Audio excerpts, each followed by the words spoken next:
अरविंद जी आप आए हो, मैं यही कह रहा था कि पिछले कुछ दिनों में आप लगातार दूसरी बार आए हो। हम तो रिश्ता मानने वाले और रिश्ते संभालने वाले लोग हैं।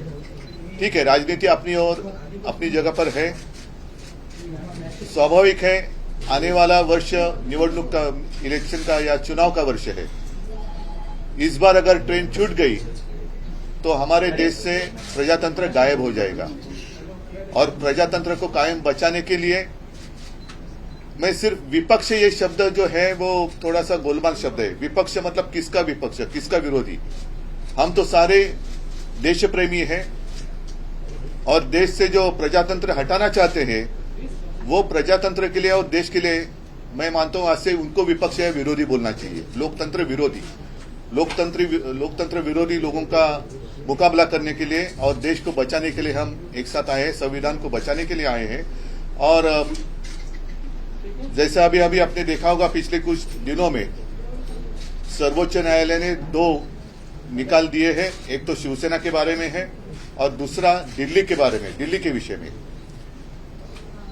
प्रजातंत्र में सबसे ज्यादा महत्व जो भी लोक प्रतिनिधि होते हैं उनका होना चाहिए। और आप मतलब अरविंद जी भी है, और आप पार्टी भी है, सरकार भी दिल्ली की है। उनके मैं साइड से नहीं कहता कि, लेकिन उनके बारे में जो सर्वोच्च न्यायालय ने एक फैसला दिया है वो एक प्रजातंत्र के लिए आवश्यक था, लेकिन उसके खिलाफ केंद्र सरकार ने काय म्हणे त्याला वटहुकूम, अध्यादेश लाया। तो ये कौन सा जनतंत्र है? ये तो लोगों ने चुने हुए प्रतिनिधि है, अपने लोग हैं, अपना प्रतिनिधि उन्होंने चुना है, तो उनको कुछ अधिकार होने चाहिए कि नहीं होने चाहिए? तो फिर शायद ऐसे भी दिन आ जाएंगे कि राज्य में, स्टेट में इलेक्शन ही नहीं हो जाएंगे, सिर्फ केंद्र में इलेक्शन हो जाएंगे। वो भी इलेक्शन 2024 तक होने की संभावना है। उसके बाद जनता जो फैसला करेगी वो जनता, इसलिए हम उनको नींद से जगाने के लिए एक साथ आए हैं। बाकी की जो बातें हैं मैं अरविंद जी आपको कहूंगा कि आप विस्तार से कहे, नहीं तो मैं ही सारी बातें कह दूंगा तो आपको कहने के लिए कुछ बचेगा। सबसे पहले मैं आप सब लोगों को शुक्रिया अदा करता हूं आज यहां आने के लिए। मैं उद्धव जी का, उनके पूरे परिवार का और उनकी पार्टी का अपनी तरफ से, अपनी पार्टी की तरफ से और हमारी पूरी टीम की तरफ से, हम जो लोग आए हैं सबकी तरफ से तहे दिल से शुक्रिया अदा करता हूं। इतना उन्होंने अब हमें अपने परिवार का हिस्सा बना लिया है। तो जैसा उन्होंने कहा, मैं भी उन्हें कहना चाहता हूं कि हम भी रिश्ता निभाने वालों में हैं। आपके साथ रिश्ता बनाया है तो पूरी जिंदगी आपके साथ रिश्ता निभाएंगे, दोस्ती का रिश्ता। Thank you so much for receiving us so warmly. जैसा आप सब लोग जानते हैं कि दिल्ली के लोगों ने बहुत लंबी लड़ाई लड़ी अपने अधिकारों के लिए। जैसे ही दिल्ली में हमारी सरकार बनी 2015 में, हमारी सरकार बनते ही मोदी सरकार ने हमारी सारी शक्तियां छीन ली एक छोटा सा नोटिफिकेशन पारित करके।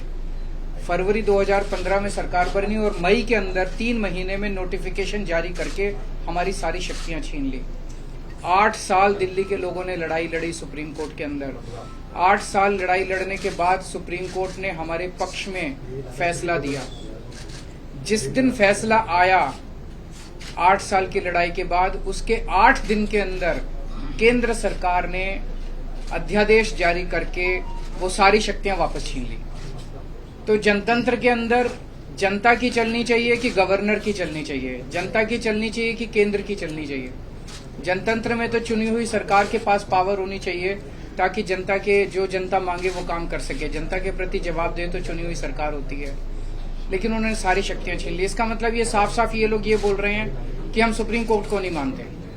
पिछले जिस तरह का इनका रवैया इन लोगों का, हमने पिछले कुछ महीनों में ये भी देखा कैसे इन लोगों ने, इनके मंत्रियों ने, इनके नेताओं ने सुप्रीम कोर्ट के दूसरे जजों को किस तरह से ये लोग गाली देते हैं, गंदी गंदी गालियां देते हैं। जिस तरह से इनके लोग जजों के खिलाफ और जुडिशरी के खिलाफ सोशल मीडिया पे कैंपेन चलाते हैं। इनके लोग जजेस को, रिटायर्ड जजेस को एंटी नेशनल बोलते हैं। तो इनका जुडिशरी पे इनका कोई वो नहीं है। अब इन्होंने एक मैसेज दे दिया कि सुप्रीम कोर्ट जो मर्जी फैसला दे, हम नहीं मानते, हम ऑर्डिनेंस लाके सुप्रीम कोर्ट के फैसले पलट देंगे। ऐसे हमारा देश कैसे चलेगा? ऐसे तो हमारा देश नहीं चल सकता। और ये जनतंत्र सुप्रीम कोर्ट को भी नहीं मानते और ये जनतंत्र को भी नहीं मानते। शिवसेना तो सबसे ज्यादा भुक्तभोगी है। किस तरह से भारी बहुमत से चुनी हुई, जनता द्वारा चुनी सरकार को इन्होंने गलत तरीके से सीबीआई से, ईडी से, पैसे से इनके एमएलए को तोड़ के इनकी सरकार गिरा दी। तो अब इनकी 3 तरीके हैं बीजेपी के। 3 तरीकों से ये, अगर कोई बीजेपी की सरकार नहीं बनाएगा, किसी राज्य में नहीं बनेगी, तो या तो वो एमएलए खरीद के उसकी सरकार गिरा देंगे, या एमएलए सीबीआई और ईडी का डर दिखा के एमएलए तोड़ के उनकी सरकार गिरा देंगे, और या फिर ऑर्डिनेंस लाके उनकी सारी शक्तियां छीन लेंगे। दिल्ली में यही हुआ। इन्होंने ऑपरेशन लोटस किया, 2-3 बार ऑपरेशन लोटस किया, हमारे एमएलए खरीदने की, तोड़ने की कोशिश की, हमारा एक भी एमएलए नहीं बिका। जब इन्होंने देखा कि इनकी सरकार टूट नहीं रही, इनकी सरकार गिर नहीं रही, तो अब ये ऑर्डिनेंस लाके इन लोगों ने हमारी सारी शक्तियां छीन ली। तो इन लोगों को बहुत ज्यादा अहंकार हो गया है, और जब किसी आदमी को बहुत अहंकार हो जाता है तो बहुत स्वार्थी हो जाता है वो आदमी। ऐसा व्यक्ति देश नहीं चला सकता जो इतने अहंकार और इतने स्वार्थ के अंदर जीता है।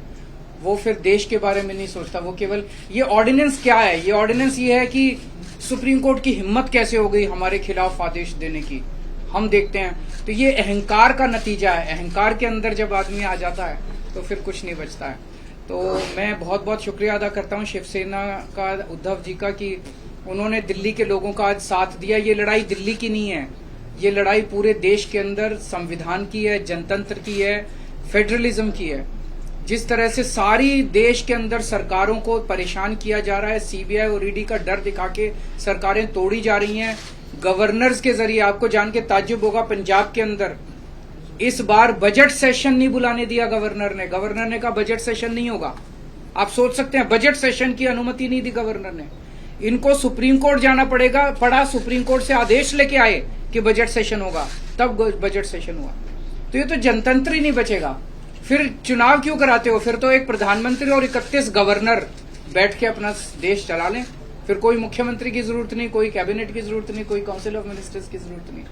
इसको हम सबको मिलकर लड़ना होगा। ये केवल दिल्ली की लड़ाई नहीं है। और शिवसेना ने हमें प्रॉमिस किया है कि जब ये संसद में बिल आएगा तो संसद में इसके खिलाफ दिल्ली वालों का समर्थन करेंगे। दिल्ली के लोगों की तरफ से मैं बहुत बहुत शुक्रिया अदा करता हूं उद्धव जी का, शिवसेना का। और ये एक तरह से सेमीफाइनल होगा 2024 का। अगर 2000 राज्यसभा के अंदर ये बिल गिर जाता है तो 2024 के अंदर मोदी सरकार दोबारा नहीं आ रही है। मैं उद्धव भगवान जी से बहुत धन्यवाद जी का, उनके सारे एमपी लोकसभा और राज्यसभा के मेरे साथी भी रहे, अरविंद जी, संजय राउत जी, और मेरी पार्टी के प्रधान अरविंद केजरीवाल जी, और उद्धव जी ने पहले भी हम मातोश्री में आए थे और यहाँ आके हमें घर जैसा माहौल मिलता है, तो उसके लिए मैं बहुत धन्यवाद करता हूँ। इतना मान सम्मान करते हैं। जैसा कि उद्धव जी ने और अरविंद जी ने बोला, लोकतंत्र खतरे में है और भारी खतरे में है।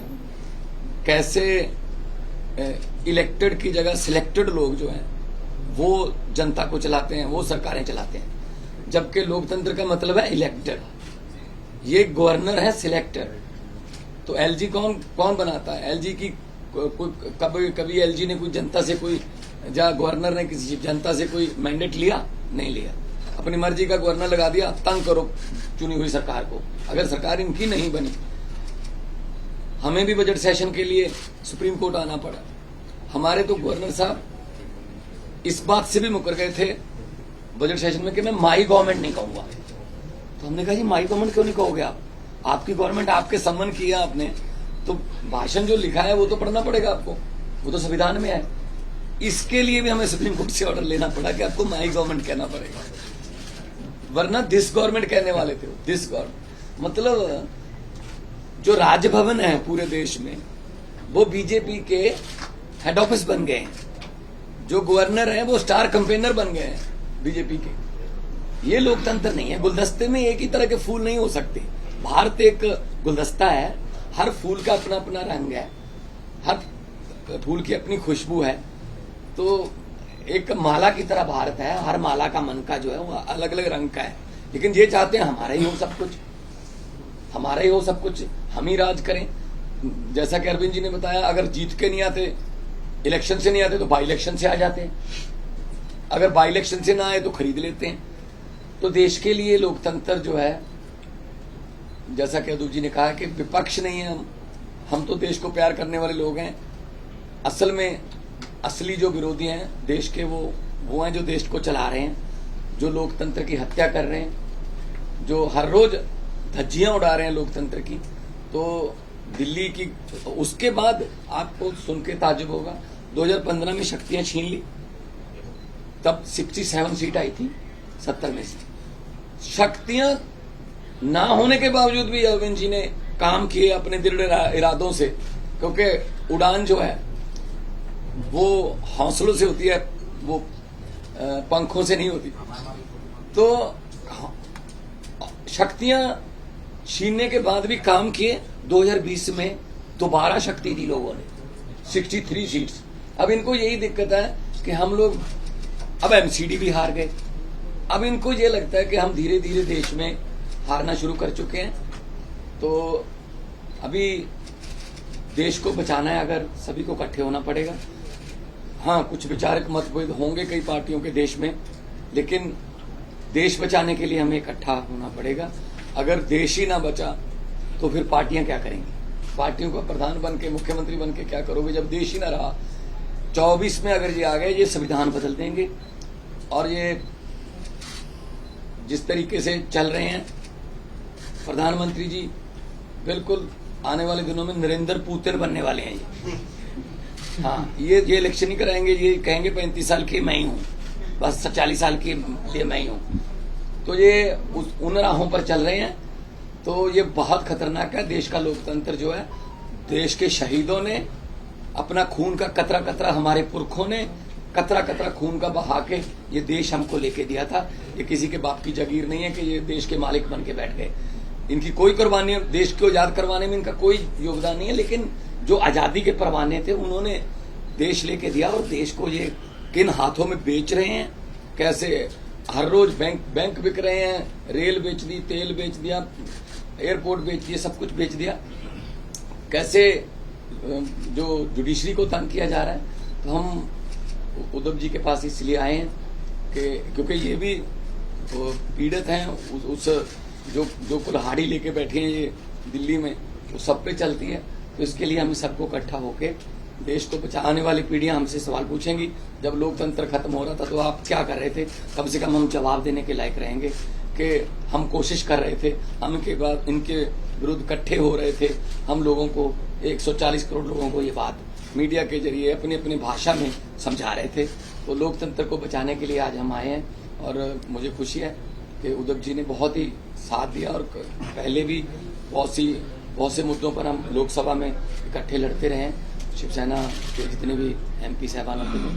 तो मैं इनका बहुत आभार भी व्यक्त करता हूं कि हमें मान सम्मान दिया, और इनको पंजाब आने का न्योता भी देता हूं। आइए दरबार साहब, आइए माथा टेकिए, वहाँ पे बहुत शांति सुकून वाली जगह। और हम लोग मिलके सब देश को, क्योंकि लंबे सफर को मीलों में मत बांटिए, कौम को कबीलों में मत बांटिए। एक बहता दरिया है मेरा भारत देश, इसको नदियों और झीलों में मत बांटिए।